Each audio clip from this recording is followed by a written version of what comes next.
What's up, everybody? It's your boy Stock for Real Sacrifice for Riches, and today we're going to talk about SoFi and whether or not they can enter the S&P 500. I'm going to be giving you the facts, the criteria, the competitors, and what usually happens to the stock before, during, and after the S&P inclusion. Let's get into it, right? So, when does the committee actually meet? Well, let's clear the air. Some people think that they meet monthly on the second Friday of every month, but that's not true. The official rebalancing happens 4 times a year.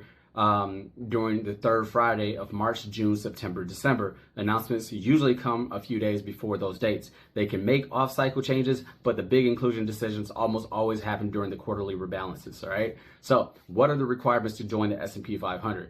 If you don't know, to be added as a company, you must be a U.S.-based and listed under the major U.S. exchanges. It needs a market cap of $22 to $23 billion in new additions, and it must have 4 quarters of GAAP profitability straight, with the most recent quarter also being profitable. It needs a large enough public float and healthy trading volume as well. And then the big one, committee judgment. They consider sector balance and economic representations, not just the size of your company. All right. So does SoFi meet these requirements? Well, yes, right. But let's talk about it. Are they a U.S. company? Yes.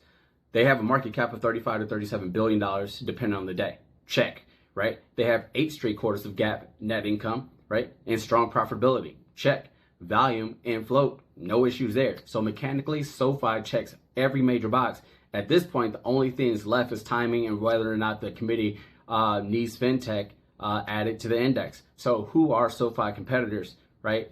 Part of this inclusion. Well, there's a few, right? Affirm is recently crossed into profitability territory and sits just above market cap threshold. Good candidate, but far newer to consistent profits than SoFi. NU Holdings, they're a massive company, but they're from Brazil, right? It's not based in the US, so they don't really meet the criteria. Other fintechs like PayPal, Block, and all, they already are in the index, so they don't meet the criteria either. So out of the realistic US based candidates, SoFi is the only strong one, right? Affirm likely would be the next in line if they need a fintech added to the portfolio, right? So could multiple fintechs be added? Well, it's possible, but not unlikely, but not likely, okay? So they're just trying to balance the port. It's very rare that you see that happen. So SoFi most likely would go in alone if they decide to choose someone from that sector, okay? So what happens to the stock before, during, and after this process?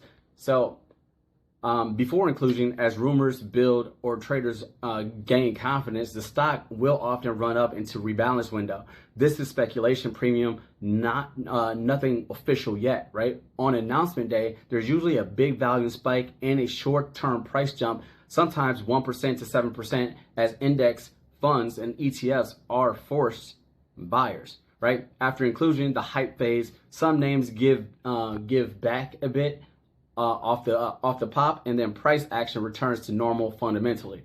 Right. So for SoFi, that would mean going right back to trading on growth, credit, performance, and macro conditions. All right. So the final takeaway is that SoFi has the size, the profitability, and the volume, all the mechanical criteria essentially are met. Now it comes to the committee timing, which nobody can really predict. But SoFi is absolutely in the conversation, and if they continue to execute the way they have been, the odds of inclusion over the next few rebalances remain very solid. So if you found this breakdown very helpful, hit the like, subscribe, and drop your comments below. Let's keep leveling up. See you in the next one. Take care.